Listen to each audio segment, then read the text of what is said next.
Success Hess many fathers. అపజయం అనాథ, విజయానికి చాలా మంది తండ్రులు ఉంటారు.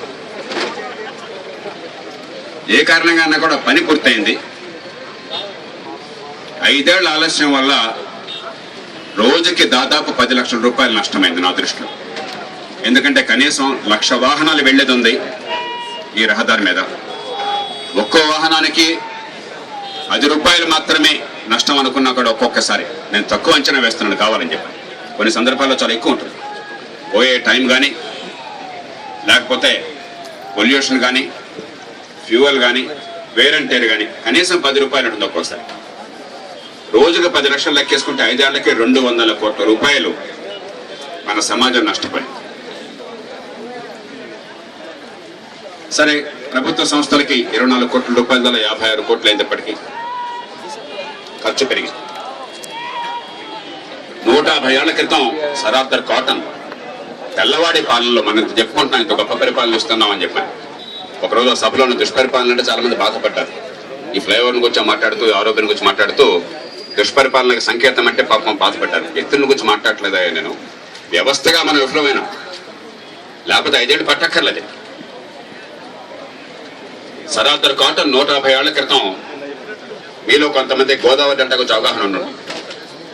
ఆ గోదావరి బ్యారేజ్ కట్టినప్పుడు అక్కడ రాజోలు తాలూకా ఉంటున్నారు.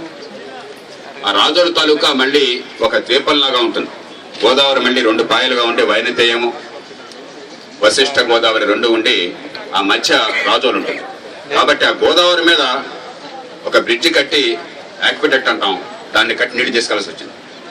150 ఏళ్ల క్రితం సరార్దర్ కాటన్ అక్కడ పనికొచ్చే ఎర్రమట్టి లేదు, మట్టిని ఎక్కడి నుంచో తీసుకోవాలి, రోడ్డు లేదు, రైలు లేదు అన్నాడు. కేవలం బోట్లో నదులు తీసుకురావాలి. అక్కడ స్థానికంగా నైపుణ్యం ఉన్నటువంటి పని వాళ్ళు లేరు, వాళ్ళకి కన్స్ట్రక్షన్ వర్క్ తెలియదు. ఆ రోజుల్లో పని వాళ్ళని మళ్ళీ ఫెరీ చేసి తీసుకురాలి. 6 నెలలు గోదావరిలో వరదలు ఉంటాయి అప్పటికిప్పటికి. మిగతా 6 నెలలు సముద్రానికి దగ్గరలో ఉండటం చేత బ్యాక్ వాటర్స్ తన్నుకొస్తాయి 10 అడుగుల దాకా. ఆ పరిస్థితుల్లో 150 ఏళ్ల క్రితం ఒక తెల్లదొర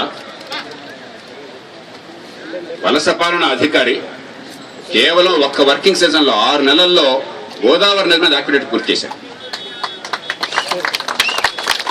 మనమంతా కూడా పార్టీలకు అతీతంగా ఇవాళ ఆలోచించుకోవాలి, ఎందుకెంత ఆలస్యం అవుతున్నాయి పనులు. డబ్బులు లేక ఆలస్యం అయితే పోనీ బేదరికం వల్ల వచ్చి, బేదరికం వల్ల వచ్చినాయి కాదు, బేదరికం వల్ల చాలా సమస్యలు ఉన్నాయి. ఆ వనరులు లేక పని చేయలేనివి చాలా ఉన్నాయి మన సమాజం. వనరుల నుండి పని జరగకపోతుంటే మనం ఊరికే డంబాలు పలకడం కాదు, మనం స్వోత్కర్ష కాదు, పరిణంద కాదు, మనమంతా కూడా పార్టీలకు అతీతంగా అంతా కూడా ఆలోచించి సమీక్షించుకోవాలి. ఎందుకని మన వ్యవస్థని ఇంత కొల్లబెట్టాం? ఒక నాలా మీద బ్రిడ్జి కావాలంటే ఎందుకు 3 ఏళ్ళు పడుతుంది? ఓ 50 అడుగుల నాలా మీద బ్రిడ్జి కావాలంటే 3 ఏళ్ళు ఎందుకు పడుతుంది? డబ్బులు లేకనా?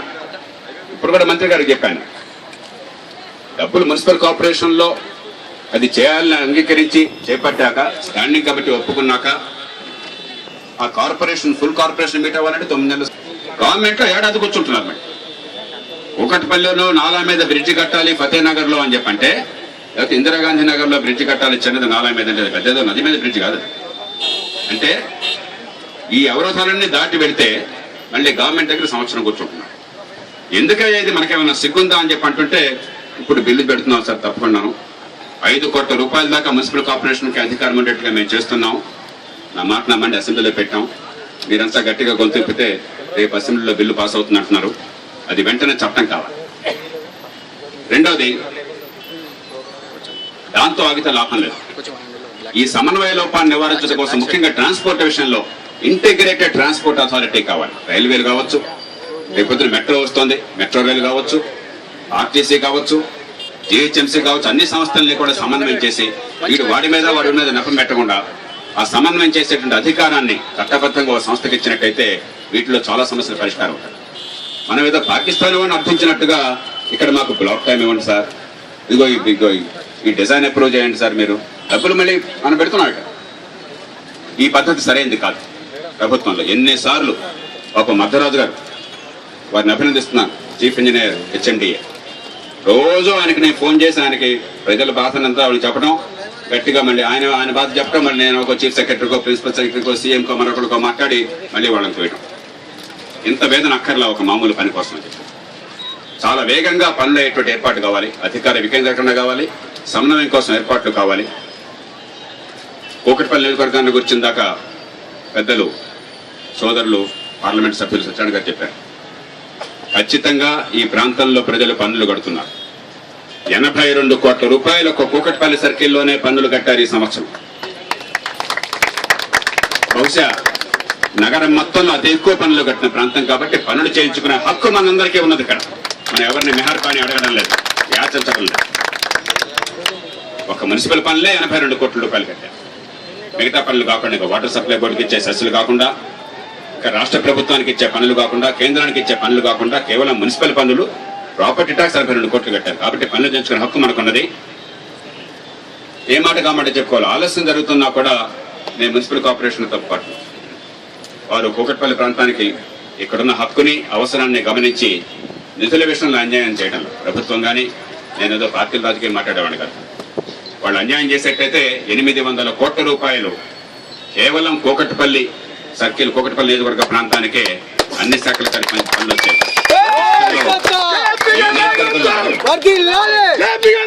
అది కాకుండా నేషనల్ హైవే ఎక్స్పాన్షన్ అయిపోయింది. మొట్టమొదటి జరిగింది మొత్తం నగరంలో, మీరు గమనించారో లేదో, నేషనల్ హైవేని విస్తరించింది. మెట్రో వచ్చే ముందు మొట్టమొదటి చేసిన 46 కోట్ల రూపాయలతో కేవలం కూకట్పల్లి నియోజకవర్గ పరిధి. అట్లాగే బాలానగర్ లో 90 కోట్ల రూపాయలతో నర్సపూర్ చౌరస్తా ఇవ్వాలి. దానికి ముఖ్యమంత్రి గారు ఇవాళ అది కూడా చేపట్టాలని నేను కోరాను ముఖ్యమంత్రిని. ఈ రెండు మీరు చేయండి అని కోరాను. వారి మాట మన్నించినందుకు ముఖ్యమంత్రి గారిని అభినందిస్తున్నాను, ధన్యవాదాలు తెలియజేస్తున్నాను. ఈవేళ రాలేకపోయానని ప్రత్యేకంగా మళ్ళీ నాకు నిన్న ఫోన్ చేసి చెప్పారు. నేను రాలేకపోతున్నాను, తప్పకుండా రేపు టైం ఇస్తాను మన్నించమని చెప్పని. మళ్ళీ ఈవేళ ఫోన్ చేసి చెప్పారు, ఈవేళ అందుకోలేకపోతున్నాను, మీరు చేసేసుకుని ఆలస్యం అయితే మర్యాద కాదు, ఇప్పటికే చాలా ఆలస్యమైంది, ఎదురుకస్వరం కాకూడదని చెప్పని వారిని అభినందిస్తున్నాను. ఈవేళ ఆయనతోనే ఆ నర్సపూర్ దగ్గర బాలానగర్ ఆ ఫ్లైఓవర్కి 90 కోట్ల రూపాయలు సుమారుగా, దాన్ని కూడా పునాది వేయించాలని నేను సంకల్పించాను. ఎందుకంటే కనీసం కొంత పనులు అయిపోతాయి. అధికార యంత్రాంగం నన్ను కోరింది ప్రత్యేకంగా, ఇంకో 2-3 వారాలు పడుతుంది సార్, అది అడ్మినిస్ట్రేటివ్ శాంక్షన్ కావాలని చెప్పండి, కొద్దిగా టైం ఉండే మేము పూర్తి చేస్తాం, మేము అప్పుడు సీఎం గారిని తీసుకొద్దిగారని చెప్పాను. ఇవాళ కూడా నేను సీఎం కార్యాలయాన్ని చెప్పాను, అయ్యా ఇవాళ ముఖ్యమంత్రి గారు రాలేకపోయిన ఫేజ్ 3 మనంతా కూకట్పల్లి వసంతా కూడా గర్వపడాలి. ఈవేళ హైదరాబాద్ నగరానికి కృష్ణా జలాలు 3వ ఫేజ్ వస్తున్నాయంటే అది కేవలం కూకట్పల్లి వాసుల గొంతు విప్పడం వల్ల, పార్టీలకు అతీతంగా అందరినీ సంధానం చేసి మనం పోరాడడం వల్లే రాష్ట్ర శాసనసభలోనూ బయట చాలా గట్టిగా పట్టుపట్టం చేతనే కృష్ణా ఫేజ్ 3ని వారు చేపట్టారు. గోదావరి జలాలు హైదరాబాద్ నగరానికి పరిష్కారం కావచ్చు కాకపోవచ్చు, ఎందుకంటే పైన శ్రీరామ్ సాగర్ ప్రాజెక్టు ఉన్నది, నిండితేనే కింద ఎల్లంపల్లికి వస్తాయి నీళ్లు. ఎల్లంపల్లిలో ఒకవేళ నీళ్లున్నా కూడా ఆ చుట్టుపక్కల ప్రాంతాలు, తెలంగాణ ప్రాంతాల్లో నీటికి నకనకలాడుతున్న పని చెప్పిన 550 కోట్ల రూపాయలతో పైప్ లైన్ ఏర్పాటు చేయడం జరుగుతుంది. లేకపోతే ఆ నీళ్లు మళ్ళీ ఎల్బీ నగర్కి వచ్చాక మళ్ళీ చివరికి మనం టైలెండ్ అయితే మళ్ళీ మనకు మామూలే, మీరు ఎన్ని నీళ్ళు తీసుకొచ్చినా కూడా మనది ఎప్పుడు పరగడిపోతుంది. కాబట్టి ప్రత్యేకంగా ఈ ప్రాంతానికి 550 కోట్ల రూపాయలతో దానికి మంజూరు చేయించడం జరిగింది.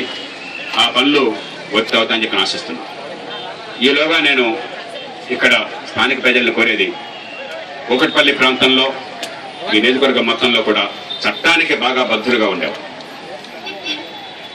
పన్నులు చాలా నిజాయితీగా కట్టేవారు,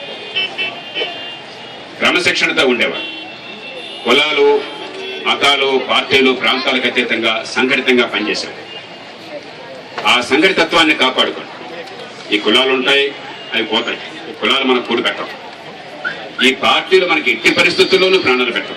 ఎవరేమనుకోవద్దు, నాకు ఈ పార్టీల మీద కోపం లేదు, ఈ పార్టీ ఆ పార్టీ తేడా లేదు. పార్టీలు మన కోసం ఉన్నాయి.